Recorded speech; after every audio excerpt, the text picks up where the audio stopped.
And it's just that simple. So we send stuff out all the time. We're sending stuff to all over the place. We sell makeup online. We'll send costumes to people. And we usually send UPS, United Parcel Service. And they make up once a day, they pick up, but sometimes we'll get stuff after we get stuff sent out. So we're lucky we have a UPS store that's close, a walking distance.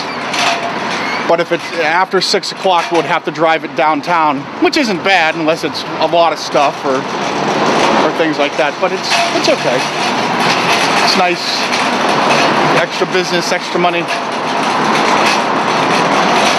Nice thing about the South Side where we live and work, if you don't have a car, you don't need one. You can walk to the grocery, you can walk to laundry. And our public transportation is okay. It's not great, but it'll get you there eventually.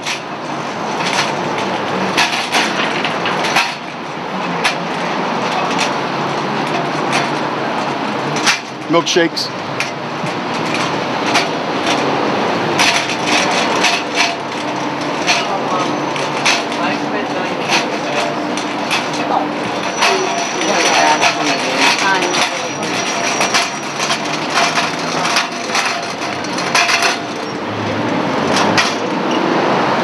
Some of the best Japanese food in the city. It's nice when they come in at Halloween, we trade sushi for costumes. It's the best.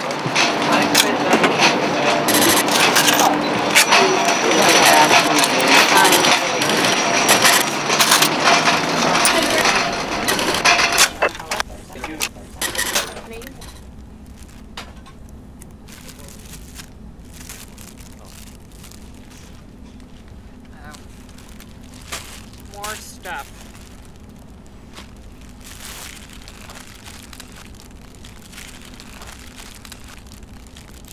Sometimes when we buy costumes, we buy what they call licensed properties, because these are what people want, is something that they see in the movies. And so sometimes the success of a costume depends on the success of the movie. And sometimes that doesn't translate at all. So we'll see if people want to be Iron Man. We're hoping they do, since we have them.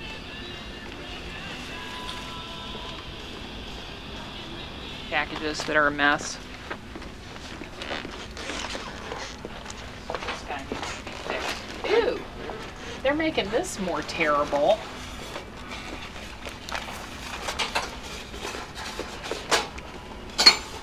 They're making things a lot cheaper, and he used to not look like Lumpy Head like he does now. This is just Skellington from The Nightmare Before Christmas. I guess he must have eaten the plastic bag. That's so his teeth, once they're painted, don't stick together. Yeah. He's not very nice, do you think? But people still buy them. And they'll also probably, you know, take better shape once he's out of the package and not crushed. Let's see how it looks. Put it on what? Put it on your head. Let's see how it fits. World's fattest skeleton.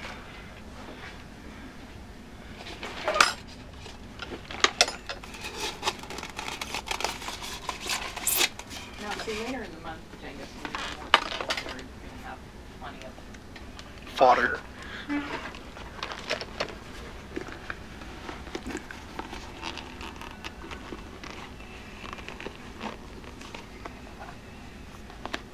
It's okay to laugh. He's laughing. Are you laughing, Ron?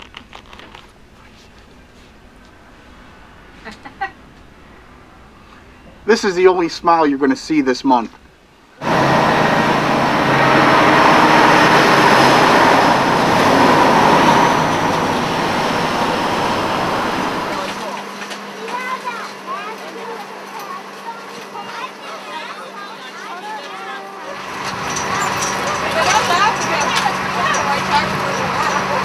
Yeah, I took a picture of our next house.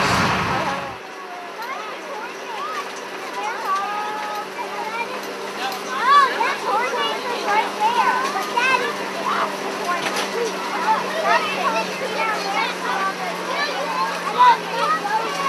Halloween was like a prelude to All Saints Day, kind of like how Fat Tuesday is a prelude to Ash Wednesday and Lent. You had your ability to get your have your fun in before the religious holiday takes over, and you have to go back to being an upright citizen. Look at my shoe.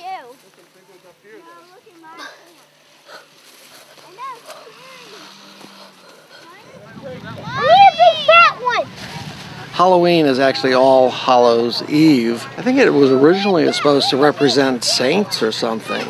And people would dress up as saints and they'd go out from house to house. But this is back in Europe in the old days, in the Middle Ages, and then people would give them little, sweet treats and candies and whatnot. And I think that was what it represents. What's he look like? He has a stem. Does he sit nice? What do you think? Is that it? It's your pick.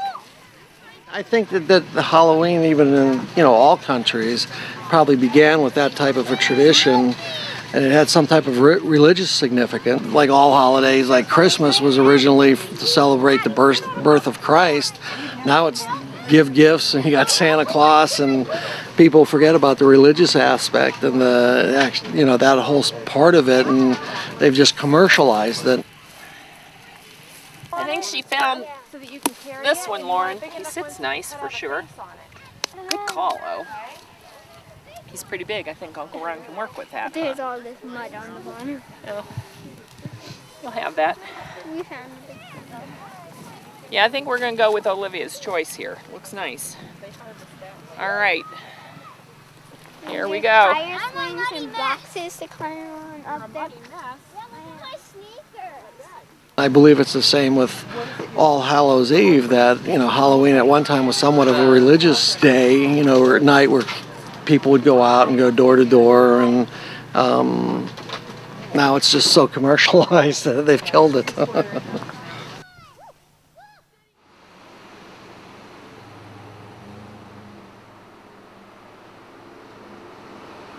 My name is Kim Brown. Full name is Kimberly Ann Brown. I live in Pittsburgh, Pennsylvania. I'm originally from Toledo, Ohio. I'm a self-employed costume designer. I own Spotlight Costumes, and I am 48 years old. Spotlight Costumes was founded in 1988. My business partner, Ann Oates, who is now deceased, and I began the company after we graduated with our master's degrees from Ohio University in Athens, Ohio.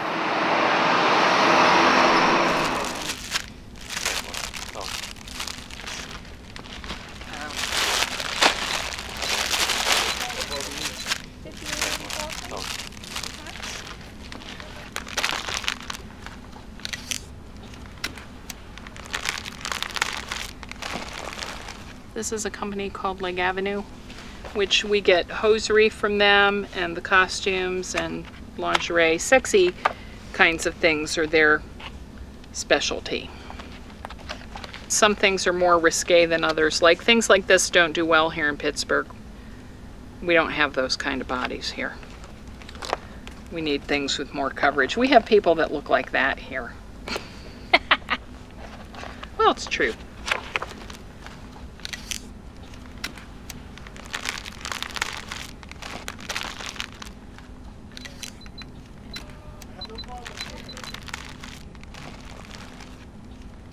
People will be coming in for the next couple of days. I would say up until probably the middle of the month, it's people looking. They're going to go to different stores, they're going to, look online to see what they want. They shop around. It's just human nature to shop around. And then by the 15th, they've made a decision what they want, and then they go and try to find it. And not until the end of the month will you see desperation set in. Like, okay, what I wanted to buy and didn't buy, I should have bought and didn't. So now I'm going to settle for something else. So now anything goes. So like toward the last week of the month, anything goes and everything will go. The strangest things, they'll start piecing together things to make some odd costumes, but yeah, that's how it is. You're gonna get your lookies, the people who are just, I'm just browsing type of person, and then once the beginning and middle of the month hits, they're gonna start buying. It's unusual for people to buy so early in the month, but it does happen. Some people were dead set, I want this, and you'll see that. Nobody touched it.